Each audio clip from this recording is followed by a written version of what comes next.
ළමයි මේ වීඩියෝ එකේ අපි කතා කරන්නේ වායු පාඩමේදී සහ චාලකයේදී අපි කතා කරන මැක්ස්වෙල් බෝල්ස්මාන් වේග ව්‍යාප්ති වක්‍ර ගැන. මැක්ස්වෙල් බෝල්ස්මාන් වේග ව්‍යාප්ති වක්‍රවල ගණන් හදනකොට ළමයින්ගේ ඔළුවේ ඇති වෙන වැරදි වැටහීමක් නිවැරදි කරන්න තමයි මේ පොයින්ට් එක කියලා දෙන්නේ. ඒ තමයි මෙන්න මේ y අක්ෂයේ තියෙන්නේ අනුභාගය නම් සම්භාවිතාවය කියලා නම් මේකේ වර්ගඵලයෙන් ඒකේ අනුසංඛ්‍යාව කියවෙන්නේ නැහැ. ඔව් ඔයාට හිච්ච විදිය නිවැරදි.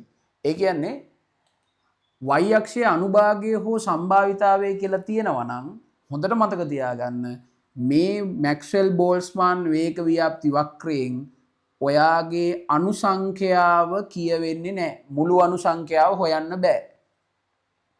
මොකද අනුභාගය කියන්නේ ළමයි වෙන කන්සෙප්ට් එකක්. ඒ කියන්නේ හරියට භාග සංඛ්‍යාවක් තියෙන්නේ. මුළු අනුගණනෙන් කොච්චරක්ද කියලා. මුළු අනුගණනෙන් කොච්චරක්ද? ඒ කියන්නේ යම්කිසි වේග පරාසයක තියෙන අනුසංඛ්‍යාව මුළු අනුසංඛ්‍යාවෙන් කොච්චරක්ද කියන එක තමයි අනුභාගය හෙවත් සම්භාවිතාවය කියලා කියන්නේ. උදාහරණයක් විදියට මේකේ අපි වේග පරාසයක් ලකුණු කරොත් එහෙම E1 සහ E2 කියලා මේ වේග දෙක අතර මෙන්න මේ අඳුරු කරපු ප්‍රදේශයෙන් අපිට අනුසංඛ්‍යාව ලැබෙන්නේ නැහැ. අපිට ලැබෙන්නේ ඒ වේග පරාසයට අදාළ අනුභාගය.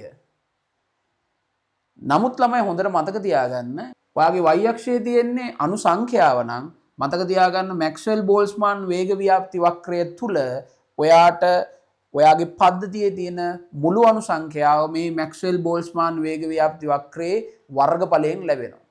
දැන් මේ වෙලාවේ නම් ලැබෙන්නේ වර්ගඵලය නෙවෙයි මේ වෙලාවේ ලැබෙන්නේ මේ වේග පරාසය ඇතුලේ තියෙන අනුභාගය තමයි ලැබෙන්නේ.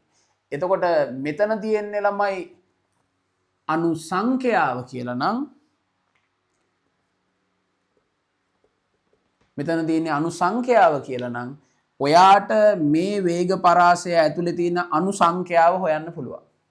ඒක නිසා මතක තියාගන්න මැක්ස්වෙල් බෝල්ස්මාන් වේග ව්‍යාප්ති වක්‍රයක් දැක්ක පළියට ඒකේ වර්ගඵලයෙන් මුළු අනුගණන එනවයි කියලා කවුරු හරි කියනවා නම් කවුරු හරි එහෙම හිතාගෙන ඉන්නවා නම් ඒක වැරදි. y අක්ෂයේ තියෙන සංකල්පය ගැන අනිවාර්යෙන් අවධානය යොමු කරන්න ඕනේ. y අක්ෂයේ තියෙන අනුභාගය හෝ සම්භාවිතාවය නම් මේ වක්‍රයේ වර්ගඵලයෙන් වාට ලැබෙන්නේ අනුභාගය. නමුත් y අක්ෂයේ තියෙන අනුසංඛ්‍යාව නම් වක්‍රයේ වර්ගඵලයෙන් වාට මුළු අනුසංඛ්‍යාව ලැබෙනවා. හරිද? ඒ වගේම මම පොඩි දෙයක් කියන්නම් මේ වගේ පොයින්ට් එකක් සාමාන්‍යයෙන් පේපර් එක ඇවිල්ලා නැහැ. ඔයාගෙන් අහන්න පුළුවන් ළමයි මේ පද්ධතියේ තියෙන අනුසංඛ්‍යාව භාගයක්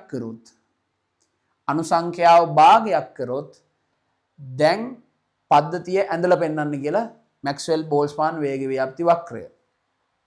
දැන් මෙතන තියෙන අනුසංඛ්‍යාව කැපිටල් N නම් ඔයාට කියනවා n බෙදීම දෙකක් කළ විට පද්ධතිය ඇඳලා පෙන්වන්න කියලා. එහෙම කරොත් ඔයාට ඇඳලා පෙන්වන්න වෙන්නේ අනුසංඛ්‍යාව තියෙනකොට මෙන්න මේ වගේ එකක්. මෙතනින් ඔයාට n බෙදීම දෙකක අනුසංඛ්‍යාව හොයත හැකියි. මේ වක්‍රයේ එහෙට මෙහෙට යන්න බෑ ළමයි මොකද උෂ්ණත්වය වෙනස් වුනේ නැති හින්දා. එහෙනම් හොඳට මතක තියාගන්න උෂ්ණත්වය වෙනස් නොවිච්ච නිසා වක්‍රය ආපස්සට එන්නත් බෑ ඉස්සරහට යන්නත් බෑ. මේ තියෙන පරාසය ඇතුළෙම තියෙන්න ඕනේ. හැබැයි වර්ගඵලය අඩු වෙන්න ඕනේ. මොකද අනුසංඛ්‍යාව කියලානේ තියෙන්නේ. එතකොට මේකේ වර්ගඵලය අඩු වෙන්න ඕනේ.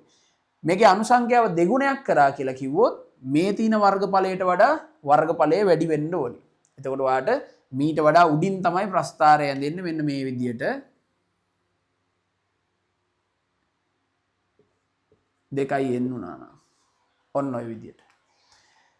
මේවා හොඳින් මතක තියාගන්න. හැබැයි ඔයා තව දෙයක් මතක තියාගන්න. අනුභාගය කියලා උඩ තිබ්බොත් සම්භාවිතාවය කියලා තිබ්බොත් අනුසංඛ්‍යාව භාගයක් කරා කියලා කිව්වත් අනුසංඛ්‍යාව දෙගුණ කරා කියලා කිව්වත් වක්‍රයේ වර්ගඵලය වෙනස් නොවන බව හොඳින් මතක තබා ගන්න.